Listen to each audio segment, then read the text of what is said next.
What the hell? Hey, streaming again? What in the world is going on with this guy? He said he was going to get back to videos. Yes, I did say I was going to get back to videos. And I haven't gotten back to videos. This stuff keeps inspiring me to come on here and do little talk show type things. And what are you going to do about it? It is nobody's fault but my own if I'm complaining about stuff sitting new in the box because I'm streaming too much. Full stop. It is nobody's fault but my own. I can complain all I want. Ultimately, the only one who can do something about this crap is me. And it's my responsibility to actually get around to the stuff that I actually want to do and not be your stereotypical guy with a to-do list loaded up with stuff that he never actually gets around to doing. I don't know. What is up, everybody? This is Jay, a.k.a. MultimediaJay, Sunday, whatever. August 28th, 2022, just shy of 2 in the morning. Welcome to the Late Night Nerd Lounge. Soon to be the Late Night Slacker Lounge if I don't get my act together. First order of business. As you get older, your head gets rounder because of gravity. Oh, yeah, trucker dude's getting ready to go off to work. Nice, yeah. I hope that doesn't make it through the sound filter. So let's keep an eye also on the bitrate as well to see if a full internet restart fixed our little latency issue yesterday. Yeah, I think the modem might have scrammed a little from the thunderstorm that came through. But, so, yeah, I looked at the footage from last go-around. It wasn't necessarily yesterday, was it? I looked at the footage from last go-around when I talked about how much streaming was rubbish, and I went and I looked, and that if the bitrate does not drop down to 0, there's no lag. It's just some dropped frames, and I kind of get like, freeze framey for a second or strobe lighty for a second. But it's the sort of thing where people can still hear me. So keep an eye on the number. It's not an issue unless that number drops all the way down to 0. Because I'm like pain roller here. I don't know what I did to my arm, but it's like sore every time I do this. So yeah. Been a thing for a while now. All right. So we have some inspiration, obviously, to stream. Otherwise, I wouldn't be streaming here. But I am so out of it. We're absolutely going to be chill with this discussion. Okay, anyways. As you get older, your head gets a little wider and stuff. I unfortunately haven't helped things any. Not that bad once you take off the gaming headset and everything, as long as I keep my hair properly buzzed. So I just had no idea that this Corsair headset would make me look like, yeah. It's because the way everything kind of blends in together. If I do this and I put the band all the way up in the like this and look like a moron who doesn't know how to wear a gaming headset, things make a little more sense. But let's not tempt fate, because traditionally I've destroyed headsets right around here. So let's all right, enough of this. I am so out of it, and there's a very specific reason why I'm so out of it. Summer has returned here at the Geek House. We had a couple of days with less humidity, and I could actually open the windows and use fans instead of running the air conditioner. But I got home after the Walmart trip, trying to get set up and watch Logan's stream earlier about the Splatoon thing that's coming up. And I go to set everything up, and I'm like, why does it feel so awful in here? I check the weather. The dew point was 66. That is humid. That is Florida dew points start at 70. So summer has returned. Of course, I'm getting like sapped by the heat if the dew point has snuck back up into the 60s and whatnot. So even nights where it doesn't feel too humid are still more humid than nights where they don't. So, right, it's just, look, drop frames already. So there's a smaller version of that problem still around from yesterday. Not going to matter, because tonight is going to be a very low-key discussion anyways. We're just going to chill, and the after-the-fact crowd can always just listen to this for something that sounds like a podcast as usual. So there's a bunch of stuff going on. The summer has returned. We also had a bunch of people at the 9 to 5 quit because it's the end of the summer. Some of them are seasonal folks who are going back to school and college. And then there's people that just decided they'd had enough of working in this place during the summertime. So we're in a situation where I thought, here we go again. Yep, there's still the lag there. Maybe I should downgrade my OBS back to the last release if this is going to continue. because obviously this is still a problem. Yeah. I'm getting, you know what? I don't care if I call the ISP at 3 in the morning. I'm going to be on the phone with them. I said I would do that last time, but I was like, well, let's try an internet reset, because the first thing they're going to tell me is, have you tried resetting your modem? Well, yeah, idiots. I have reset my modem, and I'm getting the exact same problem all over again. Fortunately, having already seen it after the fact once already, I know that unless it goes all the way down to 0, it's not actually interrupting anything. It's just strobing me for like 5 seconds or so. But it's stupid. So stupid. One of the reasons I have the internet that I have is to stream with. If the streaming is not reliable, I should just get rid of this ISP entirely and go back to Frontier. I mean, I was able to work with like 14-in-1 or 18-in-1 service. You just couldn't stream with it. So if you tried streaming, you could do standard def, and literally any of the Google commands would lag out your stream because you didn't have enough bandwidth going upwards. So, yeah. Anyways. So, the title of the stream, from Nintendo Kid to blowing off the Wii U. I was pretty sad earlier because of a little something I ran into. So here's what happened. Super Mario Kart is now a 30-year-old game. The game that began the entire Mario Kart series. And I remember Super Mario Kart when it first came out, and I hated it.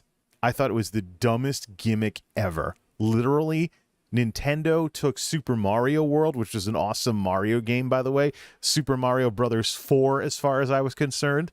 Nintendo took Super Mario World and made a go-kart racing game out of it.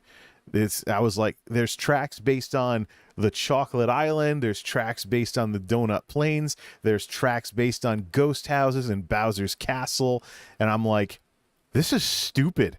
It is such a cash grab. Literally what's going on here is Super Mario World on wheels. It's stupid. Like, what a stupid cash grab. It's such a gimmick. I mean, it was one thing when Nintendo did Mario Paint, but Mario Kart now? What's next? Mario Baseball? There was a Mario Baseball on the N64. But it's Mario Tennis, too. But it's like, what aren't they going to have Mario doing? So, I hated Super Mario Kart when it first came out. I thought it was so stupid. I thought the commercials on TV were like, yeah, extreme racing through the track into a giant mud pit, or burn rubber on ice. It's like, yeah, that was back in the days. That was back in the Play It Loud era, when Nintendo advertised video games like they were wrestling pay-per-views. This is Play It Loud. You know, this is Nintendo of America responding to Sega and their edgy marketing, because Sega, as part of their strategy, tried to make Nintendo look like a kiddie console, and then the 3DO was supposed to make everything look like kiddie toys, with that infamous commercial of the poor Super Nintendo and Genesis getting tossed into a toy box, looking like some really bad toy box out of a horror movie. But yeah, this was the era of attitude. This is the era of everybody's having a bad day. The era of the anti-hero. The era of the Batman animated series being on Kids WB or whatever the heck it was. This was the 90s. Everybody was trying to be extreme, alternative, and grungy. So, yeah, especially the early 90s, stuff like that. Everybody was trying to be extreme, or whatever the fad thing was, as baby boomers desperately tried to not acknowledge that they were getting up there in years and getting into middle age, and trying to still find a way to relate with younger generations. Yeah. So Super Mario Kart, I thought it was so stupid. It's just the dumbest thing ever. And then one of my friends got it, and I played it, and I liked it, and I felt like an idiot. The rest is history. The rest is history. Wound up with Super Mario Kart on SNES. I sold it complete in box a couple of years ago because I figured I'd just play the Virtual Console version. What a stupid idea. And, I played Mario Kart 64. When I played catch-up on video games after college, I had a GameCube, my silver GameCube, that's just pretty ratty shape these days because of the way I was storing it. I don't even know if it still works. But we had a GameCube. I had my GameCube and stuff like that. I went and got Mario Kart Double Dash when you could still buy GameCube games in store in Walmart. I was like, hey, look, a Mario Kart game. Checked out Mario Kart Wii, and of course Mario Kart DS with its infamous snaking problem, and then Mario Kart 8 on the Wii U, and the Wii U happened to be the last console that I've ever bought. It's the newest console I have, and it's the last console that I purchased about 10 years ago. So yeah, Super Mario Kart, 30-year-old game, and I checked Twitch. Let me check Twitch again. During the U.S. daytime hours, there was a grand total of like 3 people on Twitch streaming to 3 concurrents. Super Mario Kart, I have no idea why, but Super Mario Kart is a game that nobody plays. I don't understand. The original Mario Kart game, the one that started them all, nobody's live with it right now. Nobody's live with it right now.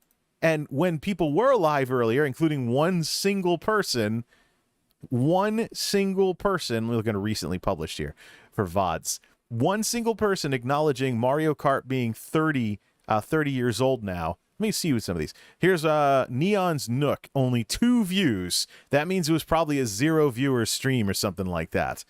Mario Kart 30th anniversary playing through the NTSC release from Spearmick. No views, so 0 viewer Andy. Let's see. 50 cc's, A VTuber 10 hours ago supposedly played it. Super Mario Kart playthrough, Happy Birthday Mario Kart from a VTuber, 39 views. Probably that's probably on par with like something I would do. So maybe like a couple of viewers here and there.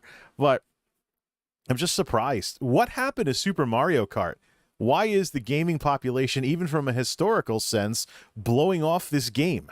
So Super Mario Kart, Super Mario Kart is actually one of the games that got me to Twitch affiliate, because I would often be the only one in the category. So anybody with an interest in Mario, it's probably under retro nowadays, but let me look at Mario Kart 64, because I just don't know why. Is it that important Why don't we just do browser mode? Let's add this tab to, well, why don't we start at the beginning here, and then we'll open Twitch, and then we'll take a look at some concurrent numbers. Let's see. Super Mario Kart. We'll start there, and Magenta's streaming, Vindalia's streaming, DS Koopa and Lakari are streaming as well. Interesting. Super Mario Kart. We'll start with the Super Nintendo one, and we'll refresh the page later. So I felt terrible because in light of what happened, here's what happened. Super Mario Kart is 30 years old. I went to the retro setup that I just built to play Super Mario Kart and remembered that I had sold my SNES copy of it because it was complete in box several years ago. So I didn't have the game anymore. I had it in Virtual Console. And could probably emulate it on PC if I really wanted to. But I did have it on Virtual Console.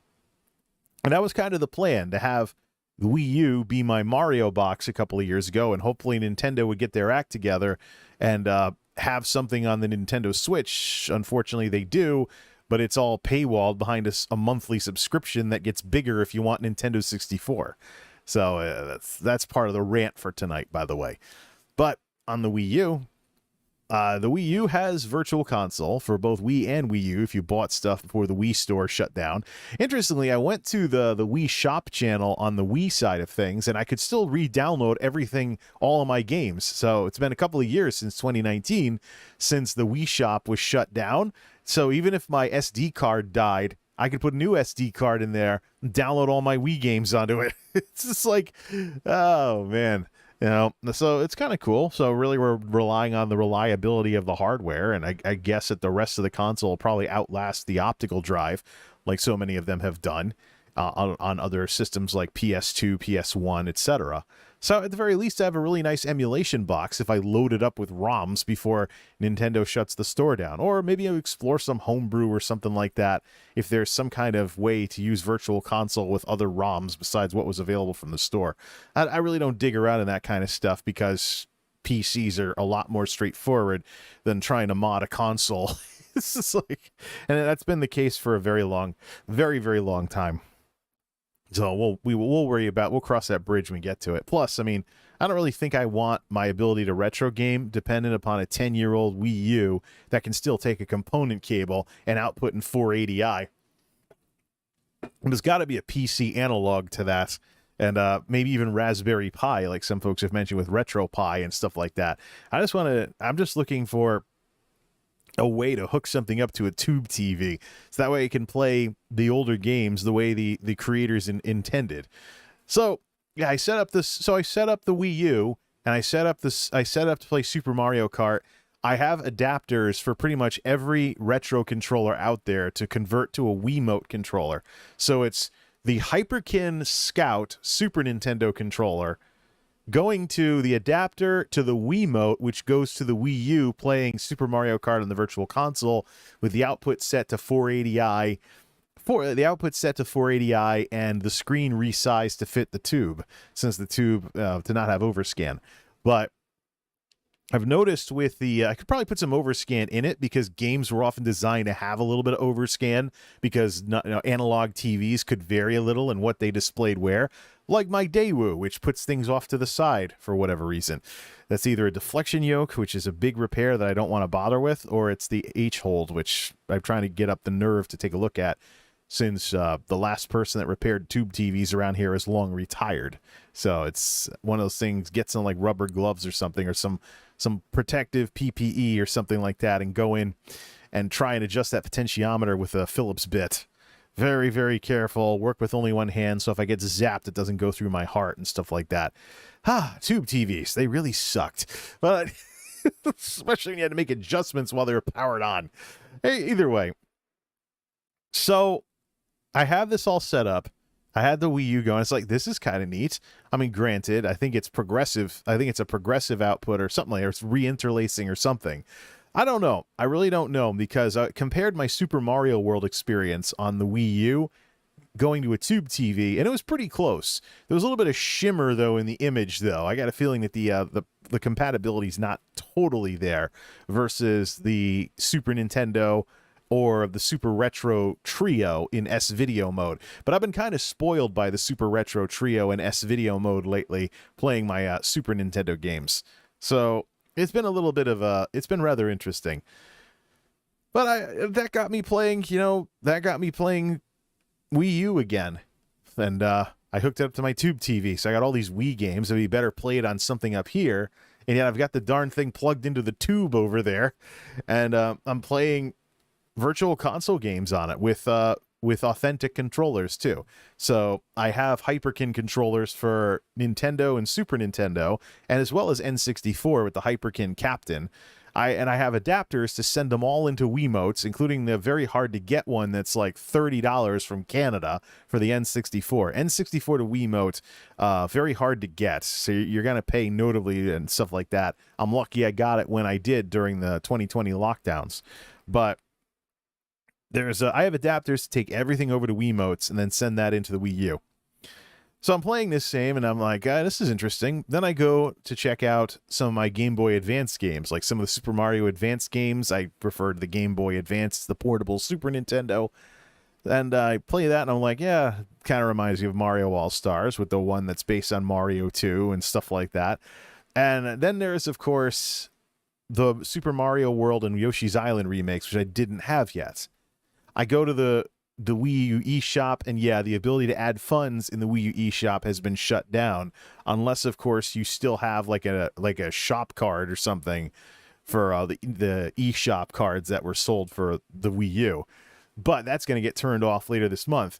The last way that anybody can buy anything on the Wii U eShop before it gets shut down is to link your Wii U account with a Nintendo Switch account, which you can do on PC. So even though I don't have a Nintendo Switch, I created an account that would work with a Nintendo Switch and linked it to my Wii U account. And I added funds to the Switch account, then went over to the Wii U and bought some stuff. It's like, hey, why not support Nintendo while I still can, before they act like they're boomer selves and seed this market to emulation, because that's probably one of the most disappointing things that I've run into, is what Nintendo has done going from the Wii U to the Switch. But that's part of the discussion that we can save for later. Keep the drinks handy, and we're going to need them tonight. So, getting back into the Wii U. nice to get back into that ecosystem. And then I was reminded when I was reading some news coverage of the Wii U eShop getting gradually shut down between now and next March, I was reminded of this website. And now that I actually had a Nintendo account and I could link it up, I figured why not use it? Now that I finally had a Nintendo account that I can take with me if I ever get a Nintendo Switch, yeah. Wii U Memories. This is the saddest thing I have ever seen. So I've had the Wii U for about 10 years now. I bought it during the layoff period along with the PlayStation 3 or something along those lines. Actually, wait a minute. What am I doing here? I can actually look that up. Let me go to my YouTube channel because I brought that back over from Daily Motion. Wii U, Wii U, Wii U. I don't think I was an early adopter of the Wii U. Where's my empty Firefox thing here? Let me just double check my channel. In about 10, I've had these consoles for about 10 years or so. Wii U. All right. Wacky World of MultimediaJay Season 1, The Lost Episode. Okay, 2014. So maybe, so 2014 is when I got it. All right, I'm getting it mixed up with the PS3. But in the better part of a decade, though, since June of 2014, we'll revisit this in 2024 then, especially if the rumors are true and a new Switch comes out. But since getting the Wii U, I've logged and being really happy that I was like, it's an HD Wii, finally! This is what the Wii should have been. Whoops. No, I don't want to respond to my own tweet. Yeah, so I was like, look, an HD Wii, finally an HD Mario box. It has Wii U support, Wii support, and it also has support for the Virtual Console. This is the Nintendo box. I hope Nintendo makes something better when the Switch comes out. Or, the Nintendo Revolution. Or what? No, that was the Wii's name. All right, so whatever the code name was for the Switch back in the day. Let's see here. Nintendo Revolution was the Switch, I think. What was the code name for Nintendo Revolution? Was the Wii. See, Nintendo Switch code name. What was that? No, the Nintendo NX. That's what the name was. Getting my code names mixed up here. So, in all the time I've had the Wii U, here comes Logan. In all this time that I've had the Wii U, I've logged a grand total of 26 hours of playtime, 8 of which were for the Mario Kart game. Top 3 games was Mario Kart 8, Your Shape Fitness Evolved 2013, back when I was playing Exer games instead of working physical jobs. When I was playing Your Shape Fitness Evolved as a successor to My Fitness Coach on the Wii. So, and then number 3 is the Mario game on the Wii U, New Super Mario Bros. U, as well as Super Luigi U. Top 3 games, 8 hours of which went to Mario Kart, 26 hours total playtime. And this is just depressing. Absolutely depressing. I don't think I've ever been more disappointed with myself as a gamer than upon seeing this. This is like... No. I can't come up with a good analogy to this. It doesn't turn into something, something that's not appropriate for kids.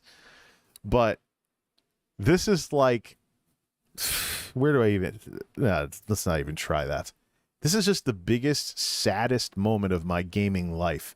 And that really just shows how much I've become a PC gamer. Been a PC gamer since 2000. My consoles of choice growing up were all Nintendo consoles. But once PC gaming was originally a necessity for me because I didn't have a second TV or anywhere to put the TV in my dorm rooms in college. When I got my capture card, the WinFast PVR 2000 XP Deluxe, weird that I can still remember it all these years later. The Lead Tech, I think it was, WinFast TV 2000 PVR Deluxe. When I got my capture card, it was extremely low latency, and I was playing on a tube monitor, so the display wasn't introducing any lag either because there was no visual processor on the old analog monitors. So I actually played through Legend of Zelda Ocarina of Time on N64 after picking it up secondhand from Electronics Boutique before GameStop bought them. But I bought a lot of clearance N64 games before the video game stores got rid of them. But, you know, I became a PC gamer, called home for my consoles when I got the capture card, but didn't actually have a TV to really be a dedicated gaming TV until the Sanyo in 2005. So I was playing everything through my capture card with computer monitors, and I only had 17-inch monitors in the old tube days. My original HP from college went out with a bang when the flyback transformer blew up shortly after I graduated, and then I had the Samsung that, well, it lasted until I thought, I can get rid of the tube. It's sad. It really is. I sent that thing to be recycled. And then there was my dad's 19-inch version, Samsung SyncMaster flat CRT, one of the fake flat screens of the 2000s where the tube was up against a concave piece of glass to flatten out the screen. If you cleaned it off, you were cleaning a window instead of the actual tube, so you didn't get zapped in the corners by static electricity. So it's like a smaller version of my Sanyo. At one point, I was really proud that my tube TV and my tube monitor matched each other, as well as the silver bullets, because gray and silver were actual PC colors back in the early to mid 2000s. It was great. It really was nice having everything match back in those days when I thought I was hot stuff with all that CRT stuff. But yeah. But I'm a PC gamer. I was originally out of necessity. Now it's by choice. By the time I started getting consoles into the mix again in 2008, with the videos still up on the channel, completing the look when I got my first flat screen Samsung, when I got my Samsung TV and routed everything through the TV, because that TV is very retro friendly and has composite S-video and component ports. That's one of the reasons why I want to fix up the power supply on it and keep it around. I got a feeling when this tube, the Sanyo tube, dies, I might just go to Samsung and probably won't get much for input lag. It has a gaming mode too. But the monitor, in terms of its draw speed, the Samsung monitor didn't have much for processing, not like today's smart TVs. So it was actually on par with the gaming monitors of its day. Not as good as the gaming monitors, but still close to it. There really wasn't hardly any latency introduced by that screen, or introduced by that display. But it just shows how much of a PC gamer I am, that this has anything to do with me. If you showed this to my younger self about 20 to 25 years ago, I don't even know what my response would have been. I would have laughed you out the door. Here's my Nintendo story. We'll just leave this on here and it'll eventually become the thumbnail if it isn't already. Let me see here. MultimediaJay. Let me tell you my Nintendo story. Not as of yet, but I know it's pulling from... I know it pulls a recent screenshot. So we'll just leave this up here while I tell my Nintendo story. I'll have to change... Let's change the description. Let's change the description to the better part of 10 years now. So give me my live control room. That's good to know. It was 2014, so I have 2 more years to completely change all of that before I hit that. For the better part of 10 years now, I'll have to change the tweets, or put in an addendum for the tweets. Yeah, my dad saw. I made a Facebook version of that post too. From Nintendo kid to blowing off the Wii U. Am I a PC gamer or what? So here's my Nintendo story. It's just like the title of the stream says it all. I was a Nintendo kid back when I was growing up, back in the 80s and 90s, and now I have blown off the Wii U such that only 26 hours of playtime in the better part of a decade of the Wii U. Now, granted, I'm playing a lot of VC games now, so this is going to if it's possible for this to change, then it's going to change. But if it's set in stone because I've run it, then yeah, oh, well, let's try not to end up in that situation ever again. So, here's my Nintendo story. Obviously, I was a Nintendo kid, but my first console was the ill-fated Atari 7800. And the reason why I had a 7800 is because I originally wanted an Atari. So, but while we're at it, let's just close the book on that Mario Kart thing before we get to the story here. Super Mario Kart on Twitch. Here's the directory. Nobody is live. Super Mario Kart. Let's delete that. And ESO. Don't really need to see half of this stuff in here anymore. Super Mario Kart. Super Mario Kart, about 30,000 followers following the game directly, as opposed to how many people are following retro as a category. Salty bet, 6,200 viewers, 1.3 million followers playing all these retro games. What the heck? Chocolate Island 5, 18 plus, Super Mario World 1990, Mamma Mia. This is going to be a disaster. Yeah. It's Twitch. Of course you're going to see cleavage every so often. But Super Mario Kart, nobody's live with it right now. Refresh. Nobody went live, right? Logan didn't go live playing Super Mario Kart to be a smartass. No, of course not. Good. Anyways, this is the way it was 2 years ago, and this is one of the ways I got Twitch affiliate, is by being the only person in the category. So anybody at all interested in Super Mario Kart or following the game would have been introduced to me. And I had some people in my chat back in those days when I was actually trying to get somewhere on Twitch who was like, "Hey, Jay." He was like, "Yeah, this whole thing with, it's like, yeah, I remember this game, blah, blah, blah." It was cool, getting all of people's retro memories in there. But the thing is, what makes Super Mario Kart what it is, though, I think what does it is that there's no analog control.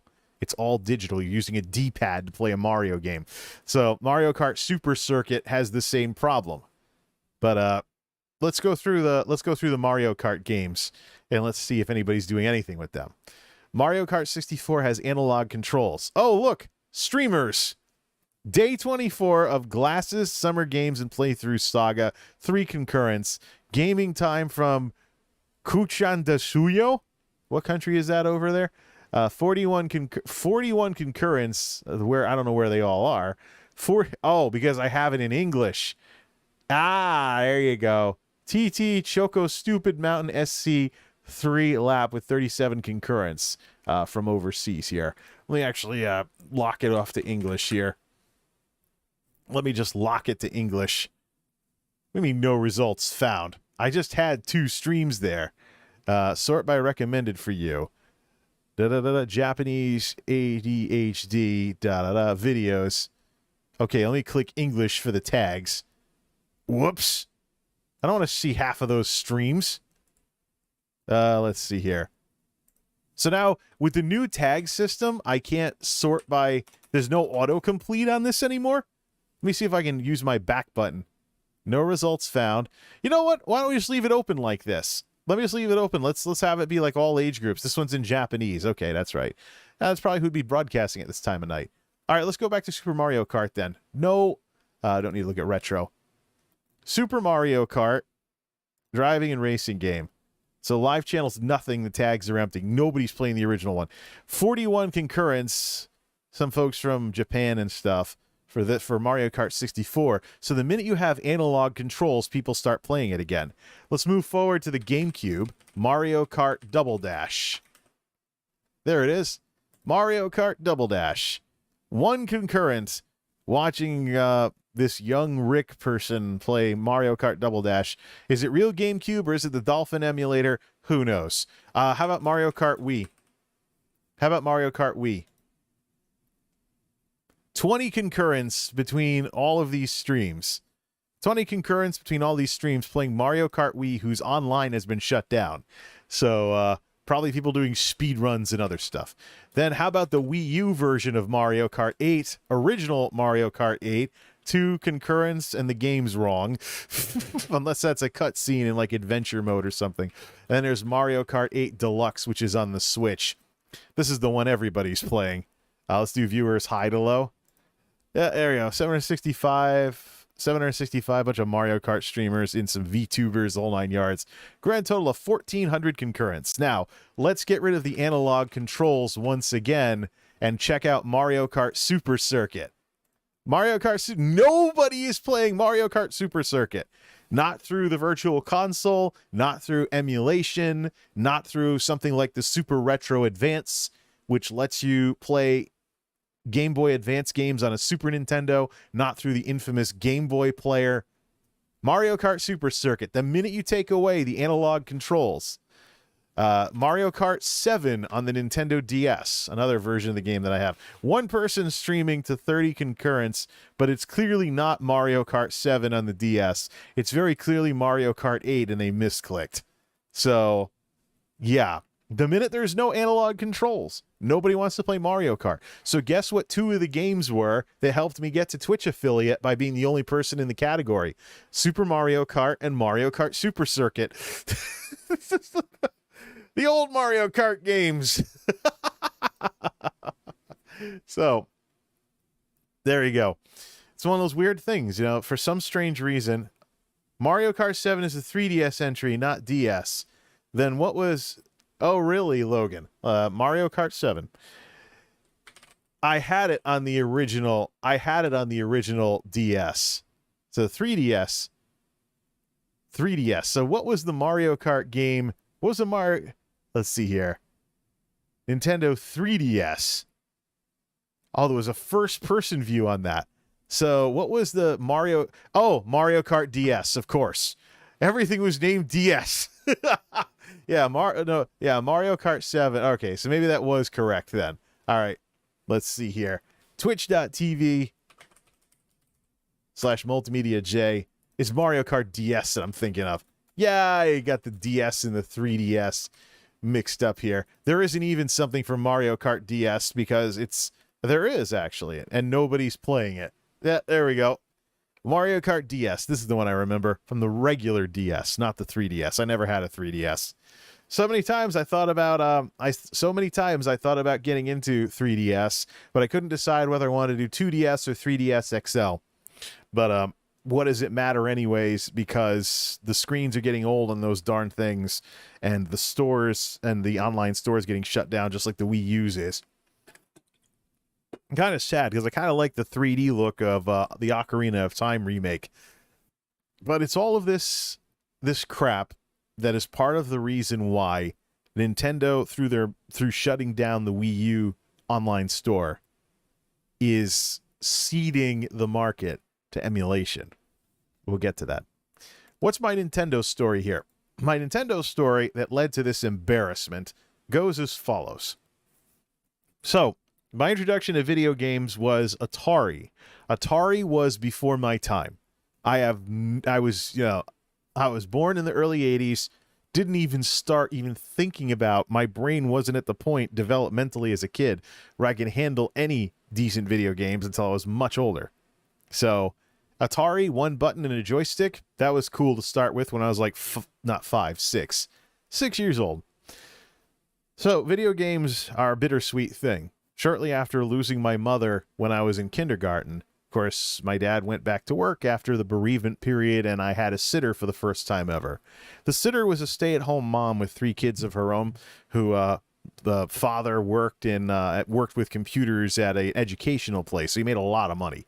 So he was a computer guy at a school somewhere, so he was making a very good amount of money. So she got to stay home. They weren't a 2-income household. She, of course, tried to make money on the side and also worked with some museums and kind of artsy right brain stuff. If you study psychology, you know what that term means. But they had an Atari VCS, which meant that they didn't have as much money as they let on. So, I mean, they were very, very refined people and whatnot, into the arts and entertainment, very cultured, as some would say, very liberal artsy, both of them. I think they both played instruments, too. I think even the father played a cello or something, played an orchestra. We're talking the highly educated middle class of Massachusetts during the 80s. So, we're talking the college-educated middle class of Massachusetts during the 80s. So these are people that you might find working at Old Sturbridge Village or museums or something like that. Either way, I become friends with the 3 kids, and they introduced me to video games. So we got along incredibly, incredibly well. They introduced me to video games via the Atari VCS, the wood grain Atari 2600. Now, in the 80s, when Nintendo first came out, it was the cool kids console, but you're talking about $100 video games and $50 cartridges in 80s money. Once you got past the initial higher price, once you got past the initial launch price, which, take a look at that here. What was the launch price of the NES? NES launch price. It launched in America, a basic set. It didn't have a pack-in game, so there was no point. You basically wanted Super Mario Brothers. Let's see here. The original NES, North American release, Let's see here. Deluxe, basic, action set, and power set. $180 for one that had Rob in 80s money. For one that had Rob, the Zapper, 2 controllers, 2 game packs, Gyromite, and Dark Knight, Duck Hunt. Control deck, $90 with no game. $100 with Super Mario Brothers in 80s money. The action set, released November of 88.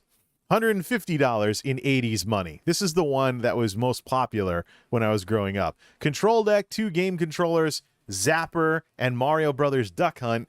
1 year later in 89, the Power Pad version with World Class Track Meet came out. So, and then there was other ones, 1990, NES Satellite multi-tap adapter for 4-player games, stuff like that. Let's see here. A dual game pack containing Super Spike Volleyball and the Nintendo World Cup. I knew somebody that had that game, so maybe they had the sports set, but they didn't have the Satellite though.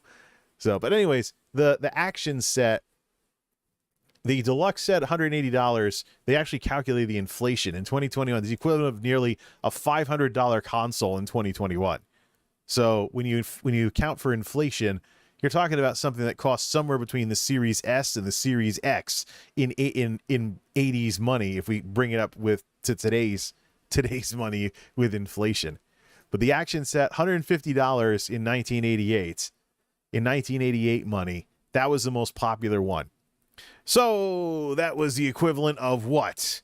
Let's see. $150 in 1988 is worth what today? Run that through in2013dollars.com. Yeah, about $375. So you're talking about like the equivalent of getting started with a Series S. An increase of $225.67 over 34 years of inflation, with an average inflation rate of 2.75%, and increasing the price by 150%. So you're talking about something kind of like getting a Series S today with a game or two bundled in with it. So that's basically the equivalent of it. But yeah, let's put the embarrassment back on the screen. So with that kind of money involved, needless to say, if your parents could dig up the money, they would get you a Nintendo. Otherwise, you were playing Atari. The video game crash of 83 wasn't the end of Atari, and during the early years of Nintendo, some bugs are coming in through the air conditioner again. I got to fix that. So in the early years of Nintendo, Atari was the budget console. The crash basically, Nintendo blew away Atari and rendered it obsolete. Your parents might get into it if they didn't have a lot of money, and so they weren't really caught up on things. They try and get you interested in 2600 games like the Atari version of Pac-Man or Miss Pac-Man, because it was possible. Some of them, they might know some people that had an Atari in the 70s going into the 80s. And there were re-releases of the Atari 2600, and the Atari 7800 was backward compatible with the 2600. It was the 5200 that was off in a world of its own. Never had one, and the only time I ever even seen a 5200 was in a thrift store in the 1990s, probably with a broken controller, because the 5200, of course, had analog controls in an era when Atari games totally didn't need analog because they never had them. So yeah, the Atari 7800 was my first console. So it could get it at like closeout prices as Atari kind of collapsed in the face of Nintendo. Once Nintendo got established and started throwing its weight around, it was over for Atari. The 7800 had some 7800 games that were 8-bit, but you could tell that the backward compatibility held the console back. So you wouldn't have the kinds of games like you would have on the NES. Matter of fact, you would have games that looked like NES graphics, but had Atari sound in them because the sound chip was dated. Look at, for example, compare the NES ports of Xevious, a shoot 'em up game. Look at the NES port of Xevious versus the Atari port of Xevious. Also, the Winter Olympics game that the AVGN made fun of on the NES had an Atari 7800 port. There were a couple of games where there were a couple of multiplat games back in the late 80s that were multiplat between the 7800 and the Nintendo. The Nintendo port was always better, because the Nintendo, quite frankly, had better hardware, and it became the new standard. And of course, that relegated all Atari stuff to the budget consoles. So you would either get one yourself or you would know somebody who had one left over from before the crash.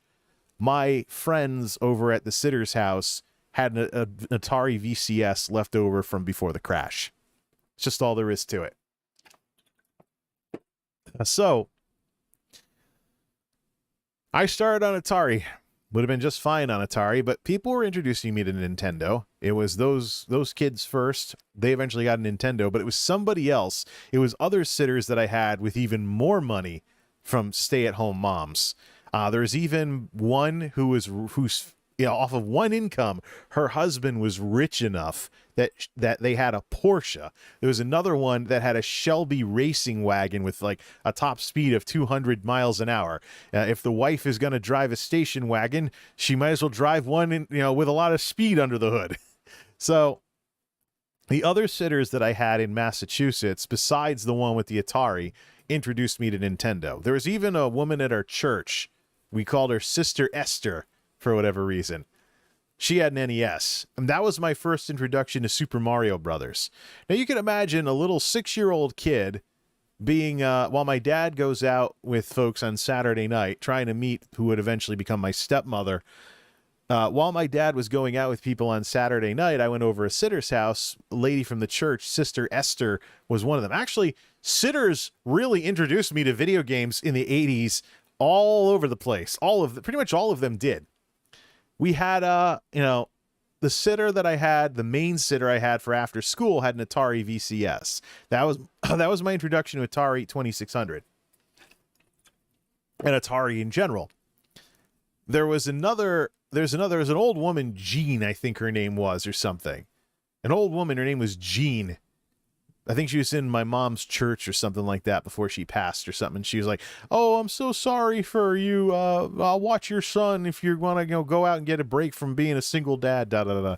But she had a ColecoVision, so another sitter's whose house I went over who had a ColecoVision. So I was introduced to that weird controller the ColecoVision has. Donkey Kong on the ColecoVision was a little different than it was on the Atari consoles at the time and in the arcade, of course. And I played the Smurfs Rescue at Gilgamesh or whatever it was, Castle. There was a side-scrolling Smurfs game on the ColecoVision. I think I played that before I played Super Mario Brothers. The thing is, though, I got into gaming like, a duck in a pond. If you had any kind of gaming system, I was a real easy kid to watch. Just make sure that I wasn't fighting over the controller or something. Stuff along those lines. But yeah, so there was What's-Her-Face with the Atari. There's another one with a ColecoVision. And there was Sister Esther. Sister Esther had the NES. Sister Esther had the NES action set. And her kids introduced me to Nintendo. I can't remember if there was somebody else that had lava lamps too, because they liked them in the 70s and stuff like that. So that was also around the time I was introduced to lava lamps. Of course, I have one in the setup that I'll bring back when the weather gets colder. But Sister Esther, first time I ever played NES. I saw people playing Kid Icarus as well. But you can imagine a little 6-year-old me, no idea. The idea of a gamepad, completely new to me. So D-pads and controllers and stuff like that, completely new to me. So I don't even know what to do with the darn thing. I'm used to a joystick with a single button, or maybe 2 buttons, but they both do the same thing in the case of the ColecoVision controller. But I'm used to joystick games. Here I am. So they're like, you put your thumb on the cross key and you push it off to the side to move Mario. So the very first thing I did playing Super Mario Brothers for the first time was walk into that Goomba and die. Literally. No jumping, no nothing, because the idea of jumping was foreign to me in games until I started playing a bit more Donkey Kong and Donkey Kong Jr. on my 7800. But even then, I was just hitting the one and only button that did anything on the 7800 joystick. So the NES controller was something I actually had to mature enough to actually understand before I could actually play Nintendo properly. So yeah, I ran into that first Goomba over and over again and then got game over in like a minute. And I'm like, well, this ain't all that fun of a game. They take the controller back. No, let me show you how it's done. Da da da. And of course, da da da. The rest is history. That was my introduction to Nintendo. But once I actually started to figure out the controller and actually learned what a jump button was, I started getting into all the marketing that Nintendo was doing, as Nintendo of America got very aggressive with their marketing to try and keep Sega from progressing too much, especially when the Genesis came out. So the beginnings of the console wars, which are a bunch of crap, by the way. You just played whatever the other person had. I mean, I started out playing whatever the sitter had, whether it was Atari, ColecoVision, or NES. After we moved to Connecticut, we went to say goodbye. After we were just about done moving to Connecticut, we went to say goodbye to those kids whose house I went over their house after school every day before we left Massachusetts, and they'd just gotten a Nintendo, and they introduced me to The Legend of Zelda, and I was starting to get used to Mario by then. Legend of Zelda, Zelda 1, as some people would probably call it today. The original NES Legend of Zelda. I was like, you only have one life? Why do you not have 3 lives like in Mario? You don't jump? What the heck is this? So yeah, took a while for me to grow up to the point where I could understand what was going on with a top-down adventure game. I got very, very familiar with Zelda, though, because nearly everybody whose houses I went to growing up for sitters after school had Zelda. Almost none of them had Zelda 2. I was curious about Zelda 2 more so than Zelda 1 because it was a side-scroller, and I played more side-scrollers with Mario games. Once I found out that Zelda 2 was known for being a lot harder eventually, kind of like Castlevania 2 Simon's Quest and stuff like that, I was like, yeah, maybe it's a good thing that all the sitters always had Zelda 1 but never Zelda 2. So yeah, it was something. But once the Nintendo thing clicked with me, I dove head first into it. I absolutely got into it. I think maybe they did get Nintendo a little earlier and they got Zelda before we left. But either way, we all wanted Nintendos. And one of the reasons why my dad got me an Atari 7800 is because there was a Mario Brothers game on the 7800. It was the original Mario Brothers, not Super Mario Brothers, but he could get it cheap. So I could have a Mario game. So my first Mario game was Mario Brothers on the Atari 7800. Yeah, my first Mario game was Mario Brothers on the 7800, as Dad, got cheap Atari stuff on closeout because Nintendo was crushing what was left of Atari back when it started gaining momentum. So I'm playing a Mario. I'm like 6 years old playing a Mario game, and on my Atari, and I eventually wanted Super Mario Brothers. Like I learned how to read, learned how to do some arithmetic because I was going to school and whatnot. And I was like, there's a difference between Mario Brothers and Super Mario Brothers. I want Super Mario Brothers. And one of the things that kids do, sure, people today still do it, is pretend play. Like when they can't get something they want, they try and make it some other way. Sometimes it makes the parents annoyed. I have a very infamous example when I was little.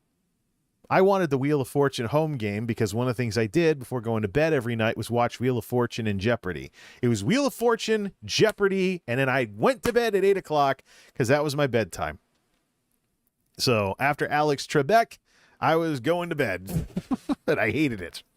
Hyperactive little kid, didn't sleep very well. Hyperactive little kid, didn't sleep very well. Pain in the ass, I know. But we're all young and dumb at one point. But, yep. So I wanted these 80s shows, these 80s game shows we watched every single night, Wheel of Fortune and Jeopardy. They always advertised the home game, which was a board game. I wanted the one for Wheel of Fortune. Dad said no. So I took a dartboard and a sharpened pencil. He had a dartboard. Don't know where he kept the darts, but I took a dartboard and a sharpened pencil and I jammed the pencil through the dartboard because the dartboard kind of looks like a Wheel of Fortune wheel, especially if you're a kid that can't half read yet. So you see like the pie shapes and stuff. So I'm like, oh yeah. Then I come out with the dartboard with a pencil driven through it and I'm spinning the dartboard. I'm like, well, I don't need the Wheel of Fortune game anymore. I made it myself. He was like, "Go to your room. You destroyed a perfect good dartboard." Yeah, yeah. It was something back then. It was something back in those days. But yeah. So yeah, pretend playing was the thing when we were little. Well, before we got our NESs, we were pretend playing as Nintendo characters. We wanted red and green shirts because it was and blue jeans because it was the 80s, and shirts and clothes were available in literally every color under the sun, some more garish than others. I'd dress up in red shirt, blue jeans. My friend would dress up in a green shirt and blue jeans, and we'd be Mario and Luigi. And someone would wear a white shirt and blue jeans and be Toad, and their sister would dress in all pink and be the princess. And we'd pretend play out in the backyard, and we'd watch the Mario Brothers Super Show, that cringy-ass show. Now we know it's cringy, of course. Not back then. The cringy-ass TV show with Captain Lou Albano as Mario back in those days. This is before the movie. The movie, I think we pretty much, well, yeah. I don't know if any of us actually saw the movie, but we were old enough to understand the movie kind of wasn't what the game was by the time the movie came out. But, yeah. So we're all basically Nintendo kids. We're impressionable children. We were impressionable children that were totally sucked into the marketing. Now, I had a Super Mario Brothers poster on my wall in my bedroom. Sometimes I take the whole poster down off the wall, put it on the floor, and then lay on the floor and look at everything up close. All the artwork and the sprites and Mario and Bowser and the Koopas and stuff like that. I mean, I was absolutely in over my head on Nintendo. 100% Nintendo kid. Watch the cringy Mario Brothers shows. Watch Captain N, the Game Master, etc. And eventually we all got Nintendos and stuff. No, when I didn't have Zelda as a kid, I made a cardboard sword and then cardboard shield in the style of the Master Sword and the Hylian Shield, or their NES equivalents, and then went over the whole thing with Scotch tape or packing tape so it would be laminated and be a little more durable. Went around pretend playing as Link. So, wearing a lot of green, of course. So yeah, it was totally a generational thing. Did have the cereal too, the sugary breakfast cereal, both sides of the box. You know, Mario cereal and Zelda cereal, just absolute. So you can see, obviously, you can see obviously the Nintendo generation. I was absolutely fully head first into in the NES days. Eventually did get a Nintendo. Eventually did finally get a Nintendo, but that was really it. In those days, it was a mark of status, essentially, that you had cool parents when they got you a Nintendo. And that would be NES we're talking about here. Otherwise, if you didn't have the money or whatever, you'd be playing Atari until your parents caved and got you a Nintendo. So, for me, I believe that was Christmas of 1989. And then I got another Nintendo when I got my Super Nintendo, because they could get it on closeout around like Christmas of 94, I think, or something. So, Nintendo stuff was on clearance in most stores, so I had two Nintendos growing up because I wore out the first one. Well, man, if only we could have known back then that all that was wrong with those things was the 72-pin connector. I probably could have fixed it if any of us had any tech skill back then, but of course, none of us did. So yeah, as you can imagine, impressionable little kid, I absolutely was a proud member of the house that Mario built. All the darn merchandise. I was into it. And if there wasn't merchandise, I winged it with something else, like always wearing red and green, Mario colors and stuff like that. Stuff along those lines. So drawing little Mario characters on paper and stuff like that. Doing parodies, drawing little parody cartoons of the Mario games at NES, Super Mario World on the SNES, Super Mario Kart on the SNES later on. But absolutely. No, I'm absolutely full-on Nintendo generation. Once I got the NES and started playing mostly Mario games, because my stepmother got caught up in all the craze about violent video games in the 90s. So the Mortal Kombat scandal and stuff like that. Your kids are going to be all messed up if they play violent video games. So Zelda 1 was too violent for me. Still played Mario games, a couple others as well, in the NES era, then into the SNES era as well. But the sitters I had growing up didn't have so stuffy rules, so I got to play some other games like Link to the Past and JRPGs introduced me to games that would cost quite a bit today if you do something besides emulate them, like Lufia and the Fortress of Doom is a rare one these days. Probably pay the better part of $100 just to get that cartridge.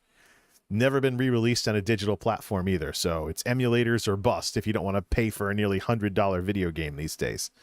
So, absolutely. So how long have we been talking about this? What's our lifetime at? I've even lost track of whether we've been lagging out and going to like strobe frame, which won't matter as much because I've had this picture on here. Have we gotten to the point where this thing is now my thumbnail? I guess not. All right, I'll manually override that later on because this absolutely should be the thumbnail here. This little embarrassment and stuff along those lines. So yeah, NES, hands down, everything, late 80s into the 90s, Nintendo generation. It didn't matter how tacky the cartoons were. You know, if it was Mario Brothers Super Show or Club Mario, you could park me in front of the TV and forget about me. And I wasn't going anywhere. Now, if you had a Nintendo and you were a sitter and you had to watch me after school or on the weekends, my folks went out for their date night on Saturday nights, you had a very easy job as long as I could just... Actually, I probably played Nintendo more than even some of the kids whose house I was going over because I got made fun of a couple of times. They were introducing me to their friends. They're like, this is Jay, and all he does is play Nintendo. Well, the other part of that story was that I was playing games I wasn't allowed to play at home, like Bayou Billy or Top Gun or something along those lines. Anything that was even remotely too violent, according to my my heavy-handed stepmother, I was playing over sitters' houses. Captain America and the Avengers. There was a Captain America game on the NES as well. Played a couple of Tengen games, too, and some other unlicensed games as well. Not some of the AVGN ones, like, say, Bible games or anything like that. Which is weird, because there were a lot of religious people when I was growing up. I guess none of them ever had the Wisdom Tree games on the NES. Couple of unlicensed games, though. There's one, can't remember what it was. It was based on some Chinese mahjong-type puzzles and stuff like that. But it was an unlicensed NES cart and stuff like that.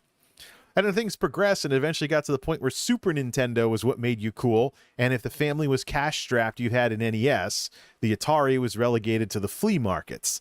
So, but I was playing some kind of Nintendo throughout the 80s and 90s, late 80s into the 90s.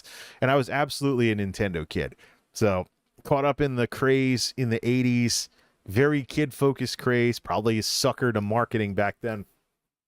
But it was absolute NES, and then Super Nintendo came out, eventually went to Super Nintendo, Super Mario World and Mario All-Stars, the free Mario All-Stars promo before they were one cartridge on the late era Super Nintendos and stuff like that. So, yeah. It was absolute Nintendo, Super Nintendo, N64 for me growing up. Didn't get a PlayStation because I was solidly in the Nintendo generation. No, so NES, SNES, N64. My folks were worried I'd be on the computer all the time if they had got me a computer, even after I first started expressing interest in computers in the mid-1990s. So, well, I'll let... this is all a giant computer setup I have here. So, case in point. 0.2%, 226 dropped frames out of the total. I think we were at 0.9% earlier, so I'm just going to call and have them run a line test to see if something got affected by that thunderstorm yesterday when we're done with all of this. So you can imagine why I feel so terrible about seeing this for the Wii U. Let's continue our story here. NES, SNES, N64 defined my childhood and adolescence. Then I went off to college, became a PC gamer, but I got back into consoles. I eventually got back into consoles when I had a special TV for them, which is the Sanyo, which is now in my retro setup. So, you have all of that going on. I play a little bit of GameCube. The Wii comes out, and it revolutionizes everything with the motion controls and Wii Sports and Wii Sports Resort and stuff like that. So I eventually end up getting the Wii, log a ton of hours on that. Then the layoffs happen.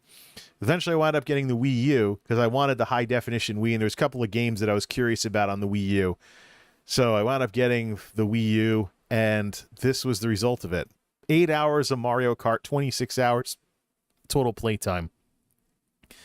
And oh, how things have changed. I don't think it gets any more I'm a PC gamer than this. And it doesn't have to be this way. Because, I mean, I grew up, and, you know, we all change as people. But we unfortunately have seen Nintendo change as a company. We've seen the copyright scandals for Sega of Japan and Nintendo in advance of big game launches, where they DMCA someone to knock their videos out of the #1 search result so they can put the trailer for their new product in there. Sega did it with the Shining Force series. Nintendo did it with the original Super Mario Maker.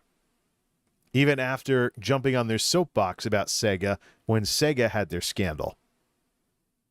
But we've seen Nintendo be behind the times on things. We've seen Nintendo be behind the times on hardware. Take forever to have a standardized disc-based format, and now taking forever to have something that can do 4K or 1080 on a regular or a reliable 1080 like an Xbox One X or a PS4 Pro. We're seeing Nintendo just be nothing like what it was when I was little. We all looked up to it as like this great source of entertainment. Characters we recognize decades later. Generations of Nintendo fans who can play games with their kids and introduce them to the history of all these characters and all the games they've been in over the years. The big 90s game company that survived to continue making its own hardware and having its own ecosystem, as opposed to what happened to Sega, where they got out of hardware. So Nintendo changed. So we get to the way things are today, and it's just, I cannot believe that this is my thing for this. Grew up playing Nintendo, and it was so common back then that playing Nintendo was used as the term instead of playing video games. You could have a Sega Genesis, and your mom, if she wasn't really into video games, might accidentally say, "Oh, you're going to go play Nintendo after you finish your homework?" Even though, yeah, Mom, I'm going to go play Nintendo. I got Sonic over here and a 6-button controller. There was a brief time in the 90s after the PlayStation arrived on the scene when some people would say playing PlayStation and an Xbox, play Xbox. That's become a thing since Xbox came into its own in the 2000s. But playing Nintendo was what you referred to for playing video games, because Nintendo just dominated the heck out of everything. Not to say that the console wars of the 90s that people satirize and caricature today were anything all that wild. We weren't lashing out at each other because of who had what game system. Matter of fact, I played plenty of Genesis over friends' houses who had a Genesis, including playing Sonic the Hedgehog with one of my 7800 joysticks because the plug was the same, and I could play the game with the joystick and just push the buttons to make them jump because it was a one-button game. A lot of the ways people look back on the console wars of the 90s is not accurate to what it actually was. Most of the aggression was in the marketing on the corporate side of things. Those of us growing up, we didn't care. We just play whatever you had. We didn't care. Just play whatever you had. You would have one or the other, but we wouldn't sit there with our arms folded if we were over a Genesis person's house, and vice versa. And then as we grew older, we learned about Nintendo censorship, and there were some things on Genesis that were better and more accurate to the original, such as Mortal Kombat. In any game where Nintendo might have censored something, whereas Genesis would leave those references in. So, yeah. What happened? Why is it that with my diehard devotion to Nintendo as a kid, and even as an adolescent, blowing off the PlayStation and asking for an N64, despite its cartridge limitations and stuff. And eventually, I believe I got my GameCube in 2005. Can't remember if that was before or after the fat PS2, which was secondhand. But my first console firsthand that I bought was a GameCube, where I was the original owner. GameCube in 2005. So, NES, N64, growing up, go to college, break, become a PC gamer, get back into console gaming. The console I buy that isn't secondhand is a GameCube. The Wii, I'm the original owner of. The Wii U, I'm the original owner of. Somewhere along the line, though, they got to the point where I spend the better part of a decade logging only 26 hours of playtime into a Nintendo console. Only 26 hours of playing Nintendo in the better part of the last decade. What happened? Well, there's a lot that happened. So, beginning with the Wii, of course, we had the Virtual Console. This is one of the reasons why we're here talking about this today, because the upcoming shutdown of the Wii U eShop basically cedes certain parts of the market to emulation. There's people on Twitter. Ironic, because that's where this picture is. There's people on Twitter that are talking about, oh, I guess Nintendo wants me to use emulators. Because they're upset about this. Not that the Nintendo Switch doesn't have backward compatibility options, but it's all gated through Nintendo Switch Online. Oh, the Wii U, as far as I was concerned, before the Nintendo Switch launched, the Wii U was basically the Nintendo box that I was looking for at my setup. Disc games, Wii games, Virtual Console games, and it did 1080p. My setup's 1080p, did everything through HDMI. That's all that really mattered. I didn't like the $170 controller known as the gamepad, nor the fact that the box wouldn't run without it. So most of the time, I just left the gamepad in the charger stand and turned off the screen and put everything through the TV. Went and got a Wii U Pro controller for playing Wii U games. Never wanted to risk dropping that $170 gamepad and crippling my console. So most of the time that I've played Wii U, the little time that I've played it, was with the screen propped up in the charger box, in the charger stand. So what happened, though, was PC gaming. Starting 2014 when I got this thing. I thought it was 10 years, but it's actually 10 years since I got the PS3. 2014. By then, World of Warcraft. You have World of Warcraft, PC games, Steam. I was introduced to Steam with Elder Scrolls Skyrim. I was warming up to the whole idea of what Steam could do. Then there was also the YouTube channel and some other stuff. And then Elder Scrolls Online became a thing in 2016. So I am probably blatantly very much a PC gamer. So what happened to Nintendo? Nintendo has just been behind the times on things. So the Wii U, as far as I was concerned, was the Mario box for me. Now, considering the longevity of the PS3's online store and everything, and how you can still buy PS3 classic, PS1 classics and stuff like that and play them on the PS3, considering, you know, the PS3 store and stuff like that and everything that was done with PS3, it seemed perfectly rational to assume that Nintendo as a competitor would play chicken with them and it'd keep the Wii U going, and it would be a matter of who flinched first. Well, the unfortunate reality is, while the PS3 was a decent selling console, the Wii U was like the rough draft for the Nintendo Switch. So what happened when the Nintendo Switch came out? When the Nintendo Switch came out, I noticed very early on that there was not a replacement for the Virtual Console. People were upset about that. And so I was like, okay, I'll just hold on to the Wii U a little while longer. 5 years go by.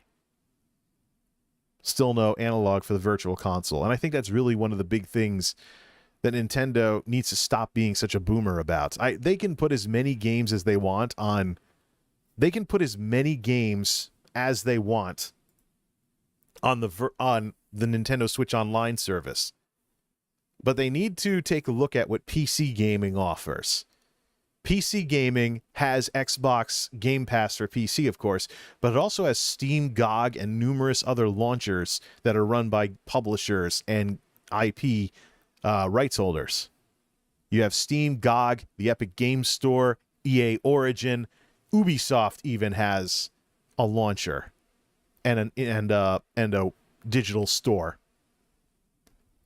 So there are two models in play with PC gaming these days. You have the subscription service that gives you access, as long as you maintain the subscription, to a whole bunch of games that you can install and play at will. But there's also the way to purchase games digitally that you have long-term ownership of through services like Steam and all the other Steam-like services that are out there these days. Both of these models exist. And do they step on each other's toes? Maybe a little. But they offer consumer choice. Nintendo could do the same thing. There's nothing stopping them from having an alternative to NSO for buying old games or bringing forward your virtual console games. And it's interesting that the used game market and the retro game market has changed. You look at some of the costs of some of these older games, like $8 or something, like $5, $8, etc., for older titles. We live in a day and age where you pretty much pay what you pay for games, and all you do is choose the hardware. And this includes retro games as well, because the gaming world has gotten past the point where we don't touch old games because they're old. No, the old games are now retro games and classic games, and still games that people find enjoyment out of. So the artificially low prices, because it's like flea market stuff.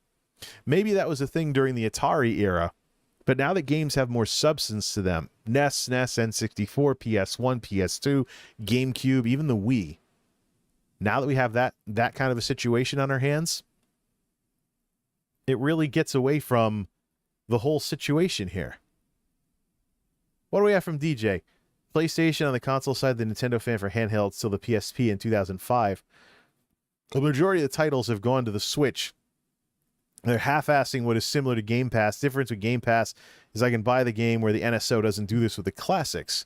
There are some games that didn't make it off of the virtual console onto NSO, and also some platforms not represented, like the TurboGrafx 16, or what about the Nintendo Wii arcade games, or even the special Wii releases of certain games, which unless they get into a compilation, you don't see them again.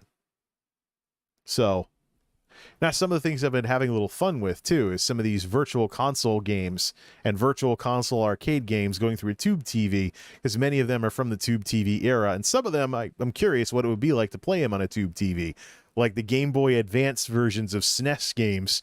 It is kind of interesting playing the Game Boy Advance version of Super Mario World on a tube TV. Considering it's a descendant of Super Mario World on the SNES, it seems like it should have belonged on there a long time ago. But either way. So that's the situation here. Nintendo, they should have both business models available on the Switch. There's room on the Switch. You can expand the storage. There's ways to do this. Maybe there's OLED Switch now. Maybe there'll be a new Switch in a year or two that is like a hardware revision. I don't think they'll be starting over. I think the Switch has been way too successful for Nintendo to start over on anything. Let me actually look at Nintendo console sales. There's got to be an aggregation of them. Nintendo console sales. I want to see the Switch versus the NES, SNES, etc. Okay, best-selling game consoles. Close enough. We'll just skip to all the Nintendo ones. Best-selling game consoles, looking at Wikipedia here. PlayStation 2 at over 155 million. The Nintendo DS at 154 million. All right, the Nintendo Switch, 111 million units. Skip down to the next Nintendo one. The Wii was 101 million units. The Game Boy Advance, we'll skip that one. 3DS. NES Famicom, 61 million units. SNES, 49 million units. N64, 32 million units. Where's the GameCube? 21 million units. The Wii U was only 13 mil, the worst selling console in Nintendo's history. But the Switch is actually the best Nintendo console in terms of sales. It is basically Nintendo's PlayStation 2. The best Nintendo console in terms of sales that can hook up to a big TV. Single best. It's a hybrid console, but still can be used at home. So Nintendo Switch is a winner. So they're idiots if they move away from this platform. What's this here? Nintendo creeping up on PS2 lifetime sales. 111 million versus greater than 155 million. And it also hasn't been around as long as the PlayStation 2. So I really don't think Nintendo is going to wipe the slate clean and move on to a Switch 2 anytime soon. I think it's going to be similar to Xbox One X or something like that. But it's an absolute winner for them. So if Nintendo wanted to do what they did with the Wii U, which I noticed, they would have some kind of Mario box, as it were, that could take the Wii U's place. The Switch isn't that, because it doesn't have the Virtual Console successor. And don't forget, Nintendo was a lot more friendly to backward compatibility with the Wii U. So some games made it over to the eShop. Some games you got a discount, cost you $1 to get the Wii U Virtual Console version of them, not have to flip over to Wii mode. But the rest, Wii mode. You could take your SD card of games from the Wii, set it up in the Wii U or something like that, and load off the SD card, which is what you would do in the Wii anyways. So the Wii Virtual Console, whatever you bought from that, you got to bring with you to the Wii U. Not bringing stuff with you to the Nintendo Switch, I think, is one of Nintendo's biggest mistakes. And I'm sure they're probably afraid of NSO and cannibalizing NSO sales. But you can look at PC right now. Has Steam gone out of business because of Xbox Game Pass? Has Steam gone out of business? No. It's about consumer choice. And there are some situations where Steam revenue after Xbox Game Pass. And Steam might not be the best thing to compare this to anyways. Let's see. Xbox is one of the biggest publishers on Steam revenue-wise, December 30th, 2021. Valve is open to having Game Pass come to Steam, February 26, 2022, from Kotaku. Let me mute this site here. It has no plans to roll out a competing PC gaming service. They would rather have Steam be able to host Xbox's Game Pass. If Microsoft ever inked a deal with them, imagine Xbox Game Pass on the Steam Deck. But as you can see here, it's all about consumer choice. And there is no better source of consumer choice in gaming than PC gaming. The Steam library, there are some games, some of them get remade, some of them don't. I have Psychonauts on Steam. That's a PS2 era game. Then I can go to GOG and I can play DOS games from the 90s. Some of them come with DOSBox emulators. So I can play DOS games and stuff like that on a modern PC through the emulator. You'll buy like an old DOS game on GOG, and it'll come with a version of DOSBox already custom, an install of DOSBox already custom tuned to play the DOS game. So then there are the publisher ones, like the one from Ubisoft, EA Origin, etc., Epic Games Store. Technically, the Microsoft Xbox app is the same thing because Microsoft owns a bunch of studios now. But the bottom line is PC has plenty of options for you. There's also emulators, of course. We know emulation can even work with physical discs. You know, digitize your PlayStation 2 games and play them through PCSX2 for an upgraded PC game-like experience. Then there's also hardware flexibility. Get an upgraded, modernized PS2 experience through PCSX2, paired up with adapters that let you use a PlayStation 2 controller on a PC. Those exist too.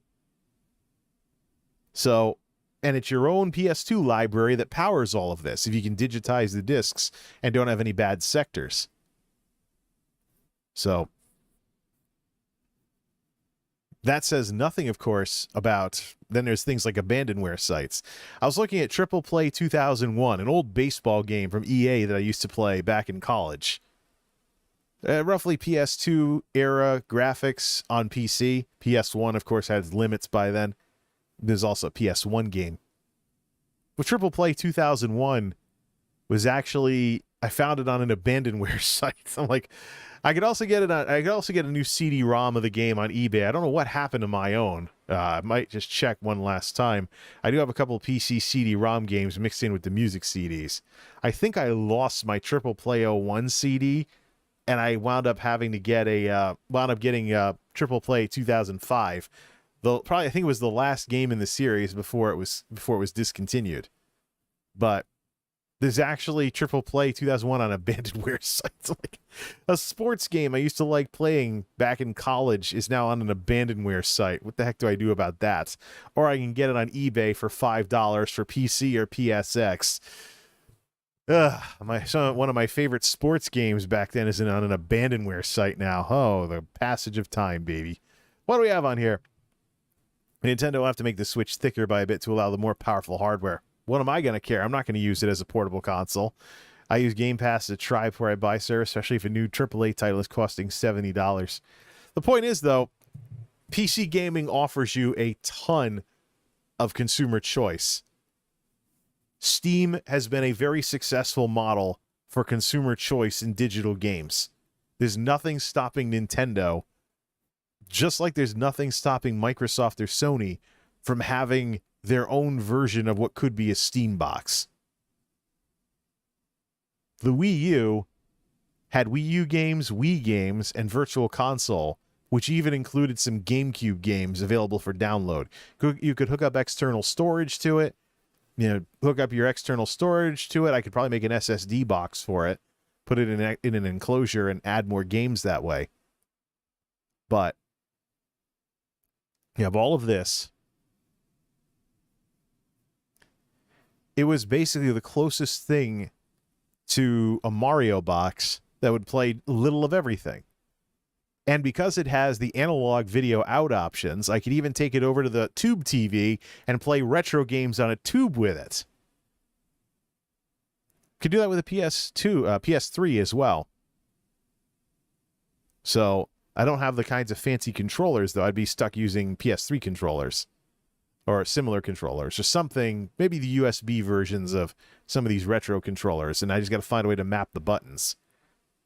But like if I play Chrono Trigger on the PS3 through the PS1 Classic shop.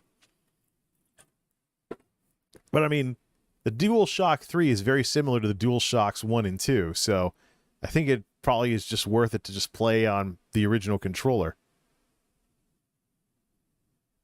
But that's the thing. I became a PC gamer in college, and it's been my dominant platform ever since. It's just sad that this is what playing Nintendo looks like to me now. It's not like I couldn't have spent more time playing the Wii U, but there's something else that happened with the Wii U as well, and it has to do with the unfortunate reality that Nintendo isn't serious about hardware. The newer consoles, like the Xbox Series X, are serious about hardware. 4K 120 gameplay, I don't know what graphics level, but there's some pretty beefy hardware in a Series X for about $500. Pretty decent machine. The problem that Nintendo, one of the things that also dropped this number down was Nintendo had the crappier versions of multiplats because of their weaker hardware. What would be the point, for example, of me playing Call of Duty on the Wii U when I could play it on PC and have it be much better? Beef up the graphics a lot more, beef up the performance more, and stuff like that. DJ says, I agree with PC being better, and if Nintendo wanted, they could stop piracy by a launcher for their game and run through their own sanctioned ports. That's the thing, though. Piracy is what it is. There's some people out there that just refuse to support game companies no matter what. Pushing those people aside, though, those of us who want stuff that's not going to have a digital death date like this. This is pure arbitrary digital obsolescence. That now everything's tied to a console and everything's tied to a retro console almost. And the virtual console, everything you bought on it over 2 generations of Nintendo boxes now doesn't carry over to the Switch. Unless you get Nintendo Switch Online, which does add online multiplayer to some of the retro games. But it has to be in the catalog. But I don't think that's what consumers want. Series X graphics are equal to 4K medium low presets. That's what I figured the catch was. That's what I figured the catch was. I can play 4K on this system right now. It would just have to be in low mode. So, marketing gimmick, I would want 1080, 1080, 60. Stay at 1080 a little longer. So, yeah, it's not really important then for the Switch to move to 4K. Now, when I feel like I have some money that I can spend, I'll probably go out and get an OLED Switch and play some catch-up with this. But NSO is not a replacement for the Virtual Console. And what Nintendo will have done by going as long as they have on the Switch without a successor to the Virtual Console service and backing away from backward compatibility like this, what Nintendo will have done here is Nintendo will have come up short on consumer choice. Nintendo will have completely blown off something that we know works on PC. PC is where all the consumer choice is, especially when you get to developers and game companies that don't tie things to hardware anymore. And compilation games like, say, Sega Genesis Classics on Steam, or those Sonic redos or something like that, that now are basically how you're supposed to experience the Sonic series. But Nintendo has been right across from success for years now with what's going on PC. It wouldn't be hard for them to have something that does the same thing. And the thing is, since you want to have some kind of Mario box to play Nintendo games, because they haven't pulled a Sega with the Dreamcast thing, you would want... No, they can get away with this. People will buy a new Mario box every couple of years if they don't have artificial obsolescence for stuff they've already spent money on. Out of all the console companies, Microsoft is doing pretty well, but but even their backward compatibility is limited. Out of all the console companies, Nintendo is actually in the best position to be able to succeed with something that basically serves as a Mario box, a Nintendo answer to Steam. But when are they ever going to want to do that?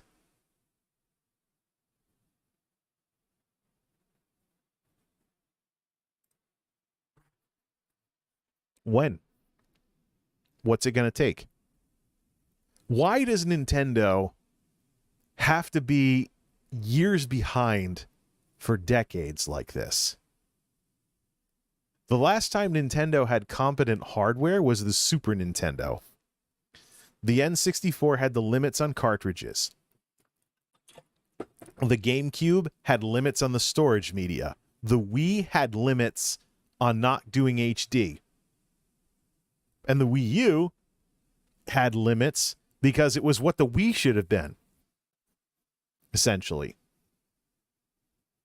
And the Switch has limits because they're trying to not have to make another successful handheld, even though the 3DS and the entire 3DS environment was a successful Nintendo handheld, as was the Game Boy Advance, as was the Game Boy, Game Boy Color, the Game Boys of the original cream spinach Game Boy.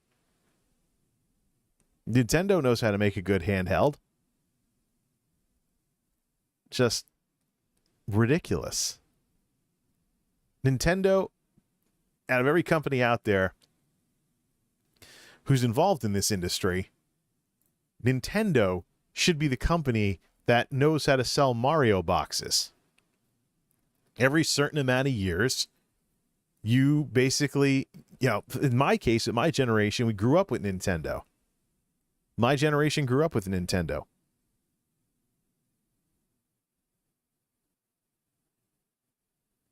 Basically, every time we buy a new Mario box, we're bringing our childhood and our net total Nintendo library and whatnot with us. Imagine if Nintendo had their entire back catalog available and your discs and your cartridges and everything else served as proof that, you could install it, similar to what Xbox has, something like that. Imagine that. Imagine if there was something like that available from Nintendo. DJ, I need to get an LJ 1151 mobile so I can resurrect my wife's pink PC build with a Core i7 6700 Dell Optiplex so I can put in a better GPU. What does that have to do with any Nintendo stuff? So, are we trying to turn this into a computer discussion again? We could talk about emulation PCs or something, but it's like, well, seriously, it's interesting that you bring up PC gaming because the PC is the model of success here. You can run all kinds of stuff on a PC. There's also people making stuff like PCSX2 that improve upon the original experience. Dolphin emulator as well. No, this just PC has so much enthusiasm behind it, so much success behind it. Logan, I'd love for Nintendo to make a console that's on par with the competition power-wise. They haven't done that since the Super Nintendo. It's literally been that. It's been a generation. Early 90s, early 2000s, early 2010s, early 2020s, 30 years. Nintendo's been doing this crap for this long. And so, you put all this together, of course I've gone from a Nintendo kid to blowing off the Wii U. First, I gotta have the box, gotta be hooked up, gotta be willing to turn off the PC to go play the box. And then it has to be games that are only worth playing on the box. So, no third parties. Third parties will all be better on PC. This thing was basically the Nintendo version of the PlayStation 3. Seriously. And that all adds up. And it didn't help, of course, that this turned into the rough draft for the Nintendo Switch. But the Wii U, in some ways, is pretty underrated. There's a version of Breath of the Wild for the Wii U, which constitutes the realistic Zelda game for the Wii U that actually gets higher frame rates than the Switch version. It was one of those things. It was one of those things that kind of slid under the radar. Everybody got used to the Switch version. She'll be able to play her GameCube library they backed up over the years, some graphical updates. We can play Smash without having to crowd around one screen. Ah, emulation PC. I was right on the second time. Yeah, so that's the thing with all of this, though.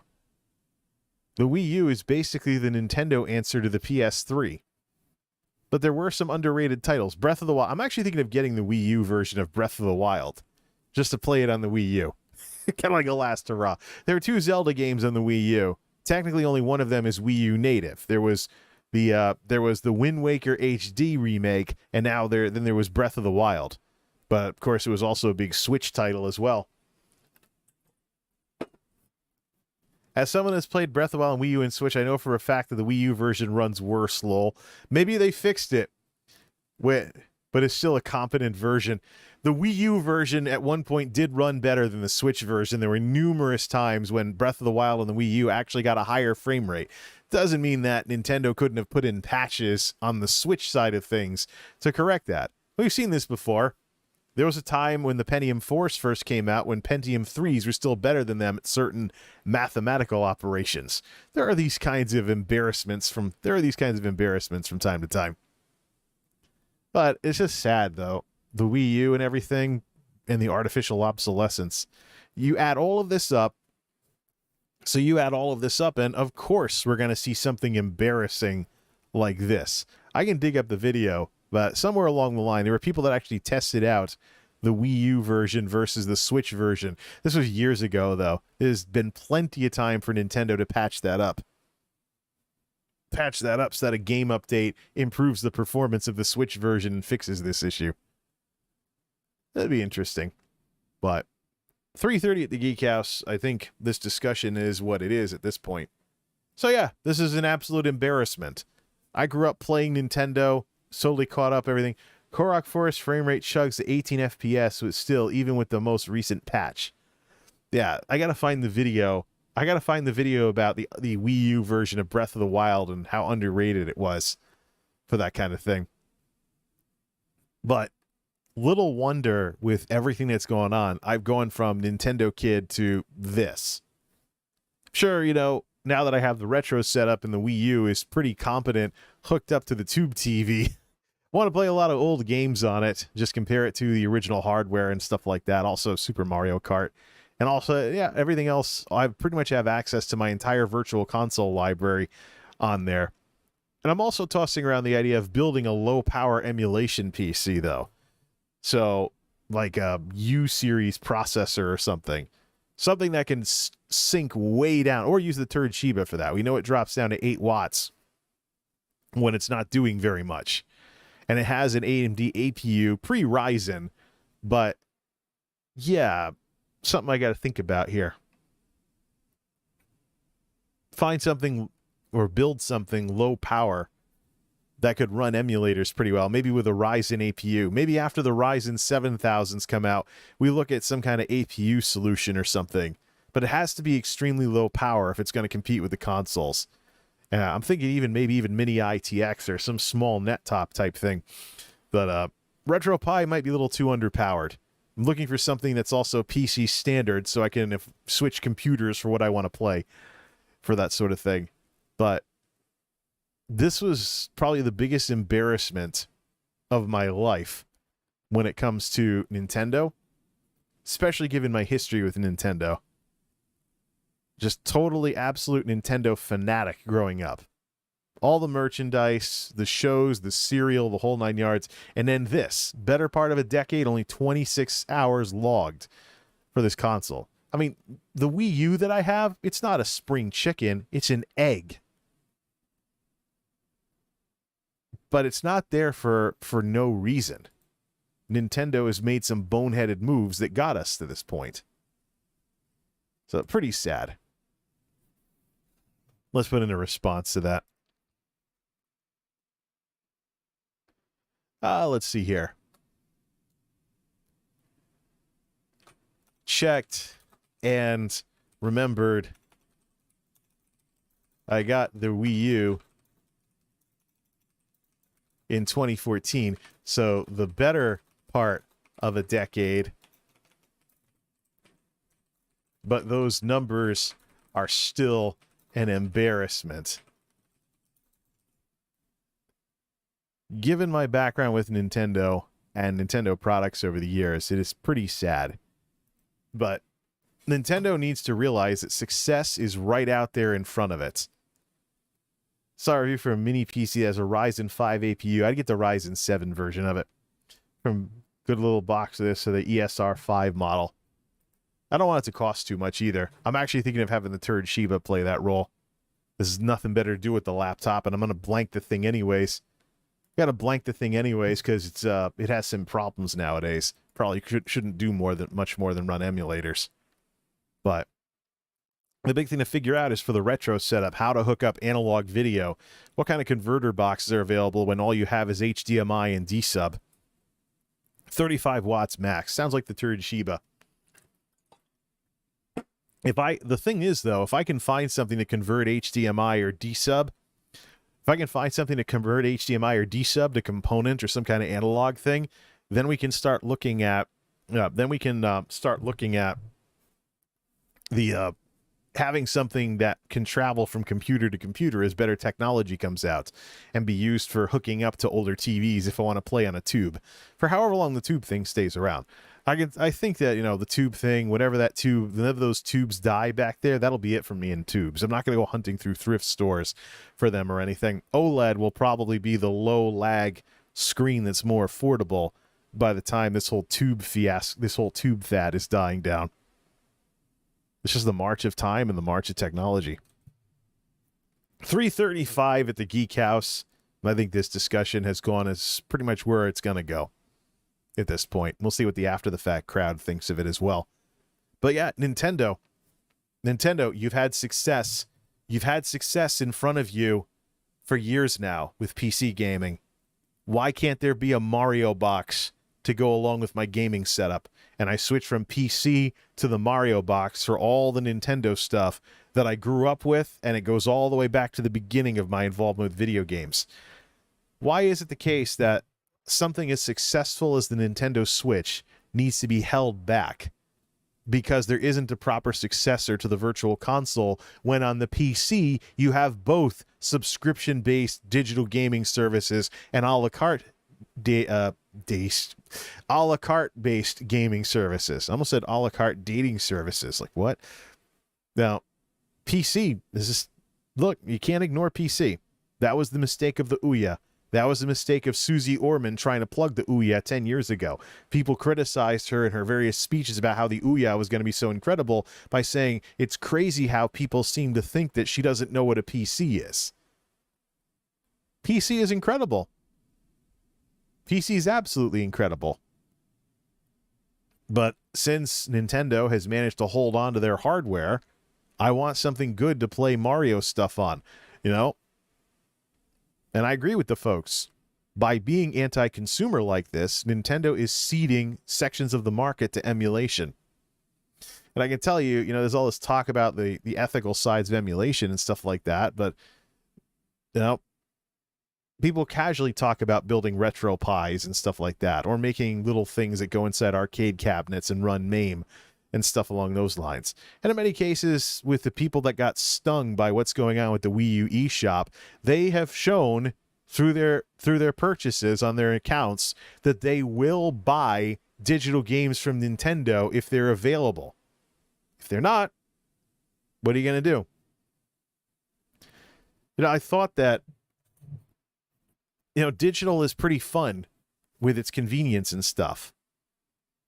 It's not fun when people introduce artificial restrictions that make physical games suddenly look interesting again. Now you gotta buy bookshelves to store all the discs and all. You know, what if your house catches on fire or something like that? You know, digital should be doing better than it is. And why is it the case that companies love to trip over their own feet and make what should be technology that holds its own and in some cases supersedes old stuff? Why make it so that we're going backwards now? Going backwards looks interesting.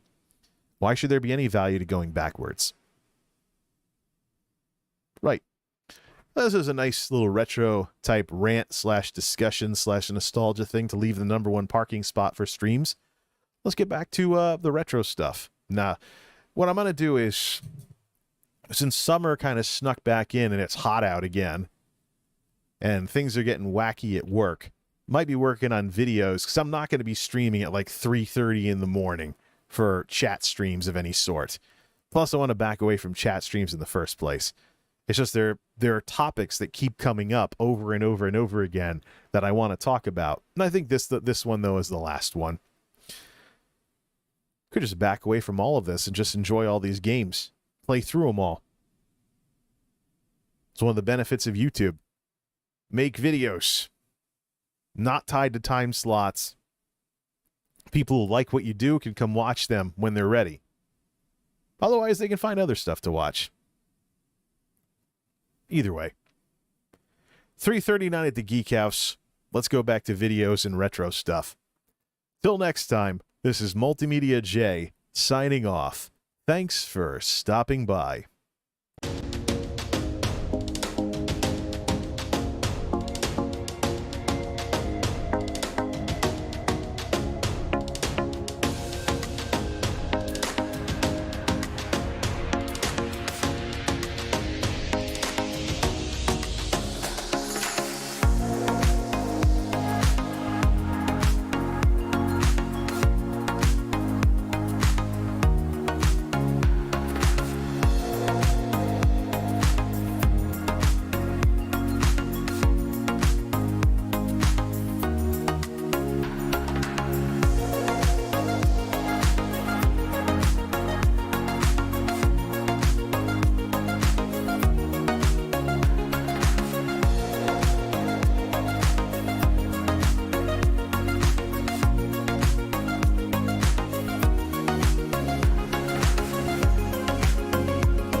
Nintendo, get it!